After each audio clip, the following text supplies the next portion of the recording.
Before we begin, let us know where you're listening from. After the story, rate it from 1 to 10. Now let's start. The early summer heat shimmered across the Montana plains as Hannah Vance pulled her beaten-up Chevy to the side of the dirt road.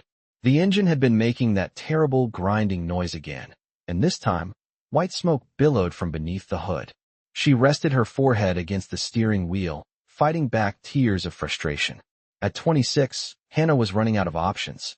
2 years ago, she'd left Chicago with dreams of starting fresh after her father's death, left her with nothing but debts and painful memories. Now, stranded in the middle of nowhere with exactly $43 to her name, those dreams seemed laughably naive. She stepped out of the car, the hot wind whipping her chestnut hair across her face. In the distance, she could make out a ranch house and several outbuildings. With no cell service and no other choice, Hannah began the long walk toward what she hoped was civilization. The ranch was larger than it had appeared from the road.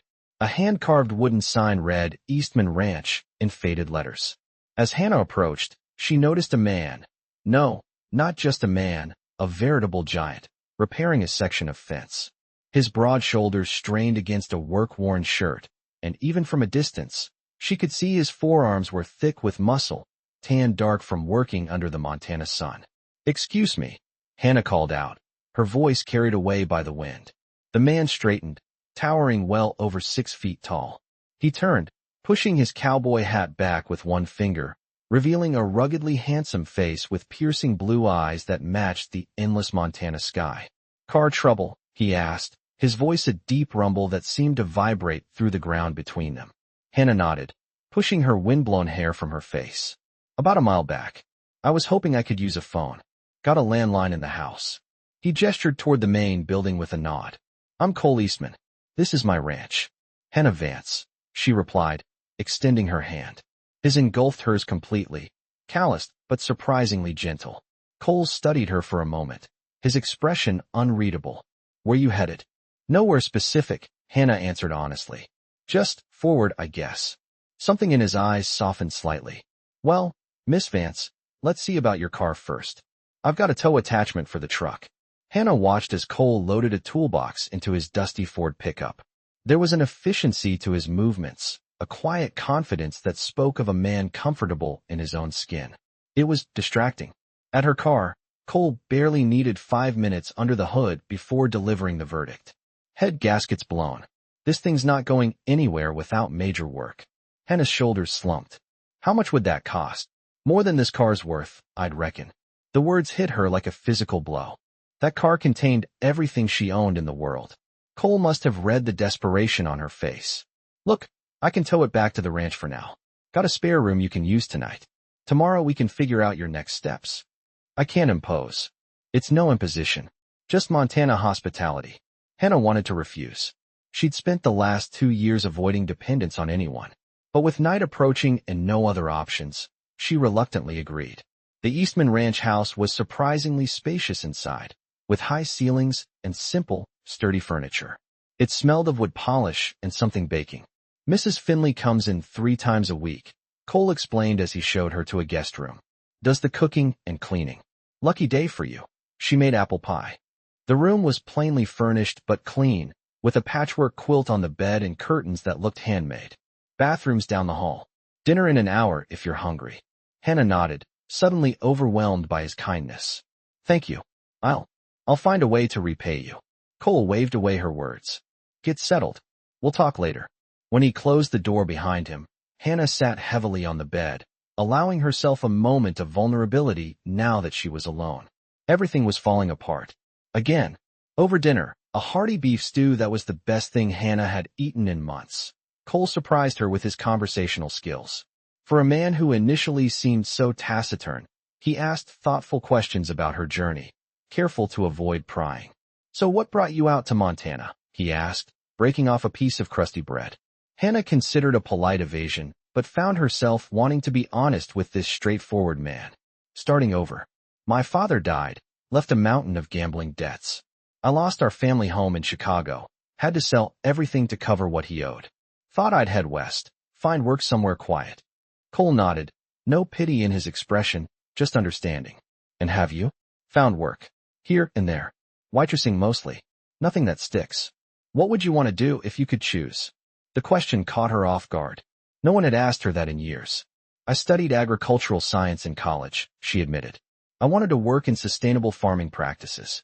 Seems silly now. Doesn't sound silly at all, Cole replied, his blue eyes intent on hers. Sounds practical. After dinner, they moved to the porch. The vast Montana sky stretched above them, stars emerging in the darkening blue. Cole handed her a glass of whiskey, and they sat in comfortable silence for a while. This land has been in my family for 4 generations, Cole said finally, his deep voice blending with the evening sounds of crickets and distant coyotes. My grandfather built this house with his own hands. It's beautiful, Hannah said sincerely. It's dying, Cole replied, his blunt honesty surprising her. Ranch this size needs more than one man. My father had 3 brothers helping him run it. I'm alone. No family. Hannah asked carefully. Cole shook his head. Parents passed 5 years ago. No siblings. Had a fiancée once, but she couldn't handle ranch life. Too isolated for her. He took a sip of his whiskey. Can't blame her. It's not for everyone. Hannah studied his profile in the fading light. There was a solidity to him that she found immensely appealing, a groundedness she'd never known in her own tumultuous life. What will you do? She asked. Cole shrugged his massive shoulders. Keep going until I can't. Then sell, I suppose. The resignation in his voice bothered her more than it should have, considering she'd known him less than a day. The next morning, Hannah woke to the smell of coffee and bacon. Cole was already in the kitchen, dressed in work clothes. There's a garage in town that might buy your car for parts, he said without preamble. Not much, but it'd give you something to start with. Hannah nodded, accepting the mug of coffee he offered. And is there a bus station in town? Where would you go? The question hung between them. Hannah had no answer. Cole cleared his throat. I've been thinking. I need help around here. Temporary position, if you're interested. Room and board plus wages. Just until you figure out your next move. Hannah narrowed her eyes. I don't need charity, Mr. Eastman. It's not charity. It's work, he replied firmly. Hard work. And it's Cole. What kind of work? I don't know anything about ranching. You said you studied agricultural science. I've got 60 acres of hay fields that need managing. And the vegetable garden's gone to seed since Mrs. Finley's arthritis got bad. He held her gaze steadily. I'm offering a fair exchange, Hannah. Nothing more. She should say no. Getting entangled with this man and his dying ranch was not part of any plan. But the alternative was what? Another town, another dead-end waitressing job, another room in another shabby motel? 3 months, she said finally. I'll stay through harvest season. Then we reevaluate.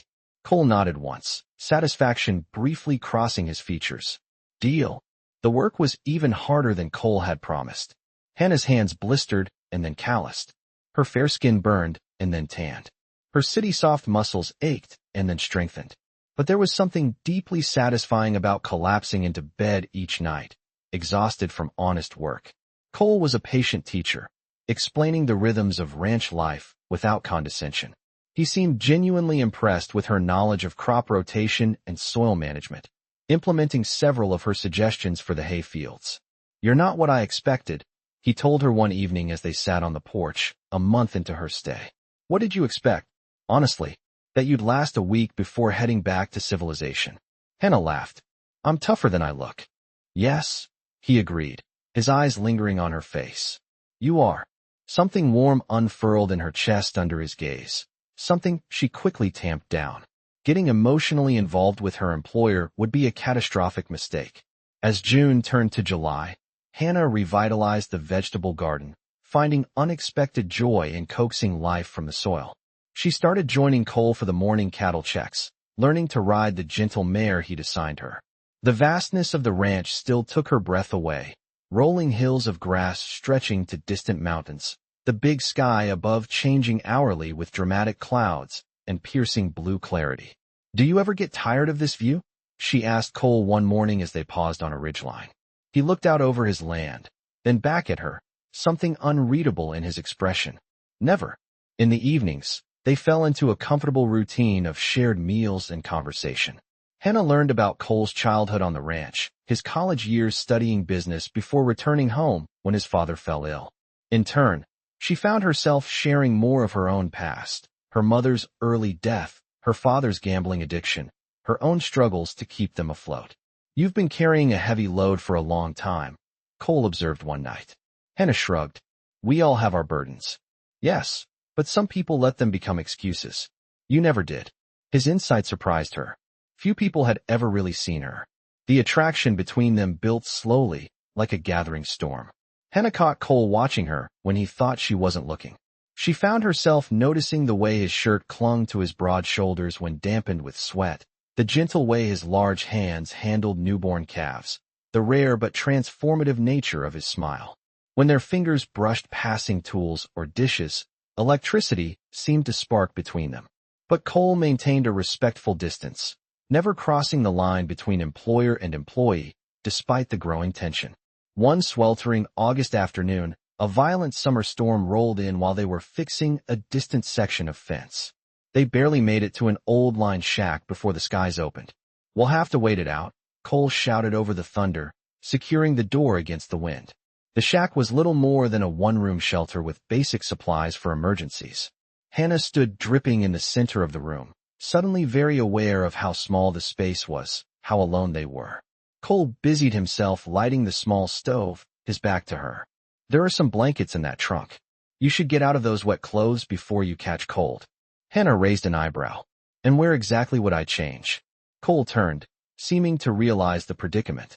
A flush crept up his neck. "I'll step outside." In that, Hannah gestured to the raging storm visible through the single window. "Don't be ridiculous. Just turn around." She quickly peeled off her soaked shirt and jeans, wrapping a rough wool blanket around herself. "Your turn," she said, facing the wall. The small space filled with the rustling of fabric and Cole's measured breathing. Hannah tried not to think about him standing nearly naked just feet away from her. Failed utterly. "All decent," he said after a moment. When she turned, Cole was sitting on a wooden chair, a blanket wrapped around his waist, his chest bare. Hannah's mouth went dry. His torso was a landscape of muscle, scattered with dark hair that narrowed down below the blanket.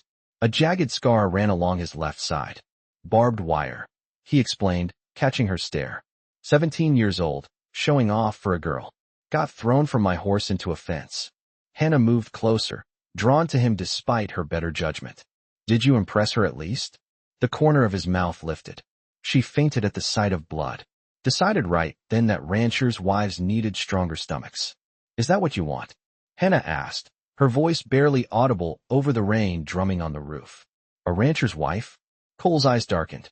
"I want someone who sees this life for what it is, both the beauty and the hardship. Someone who isn't afraid of either." The air between them seemed to thicken, charged with possibility. "Hannah," Cole said, her name a rough caress in his deep voice. "I'm trying very hard to be a gentleman here."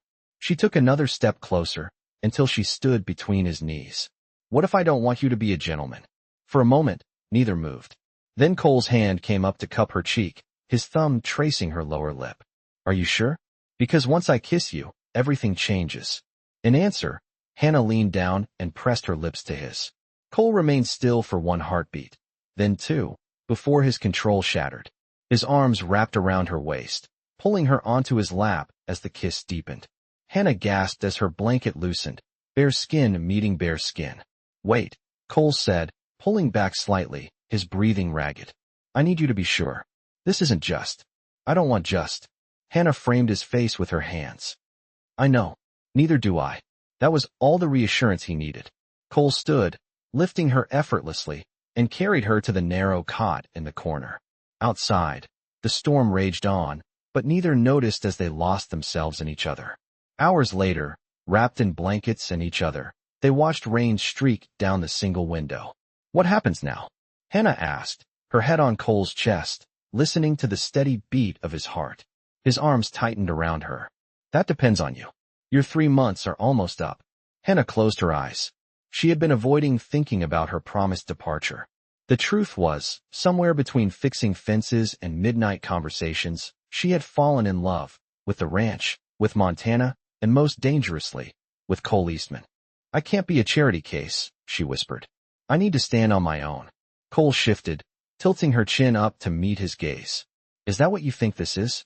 "Hannah, you've brought this place back to life. The hay yield is up 20% because of your crop management. The vegetable garden is producing enough that Mrs. Finley's been selling the excess at the farmer's market. His eyes were intensely serious. You're not a charity case. You're a partner. Or you could be, if you wanted. Hannah's heart thundered in her chest. What are you saying, Cole? I'm saying I love you. I'm saying I want you to stay, not as my employee, but as my equal. This ranch needs both of us. Hope bloomed in Hannah's chest, but fear quickly followed. What if it doesn't work? What if you wake up one day and regret?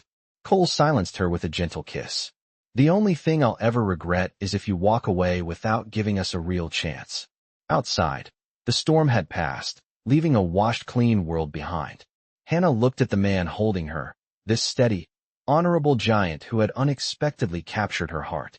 I've never belonged anywhere, she admitted. Never had a real home.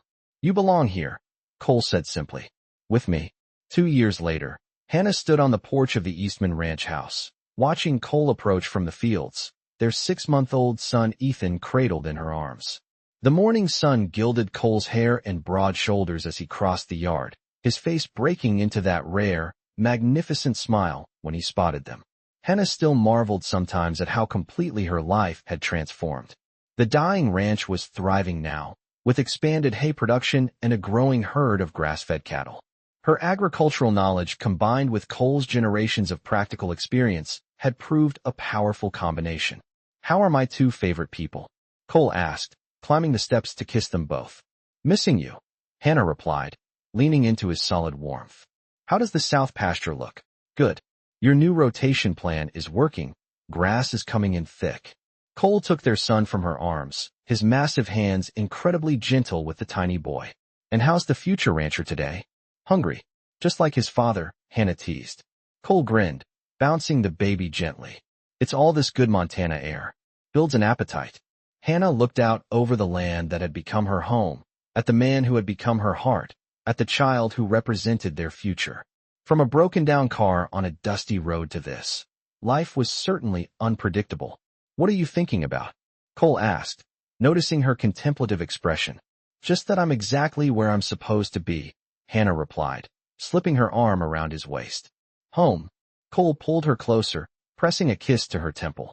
Always, he promised. And as the Montana wind swept across the plains around them, Hannah knew it was true. After a lifetime of temporary solutions and uncertain futures, she had finally found where she belonged. Not just a place, but a person, a family, a purpose. This was home, and she would never leave it again.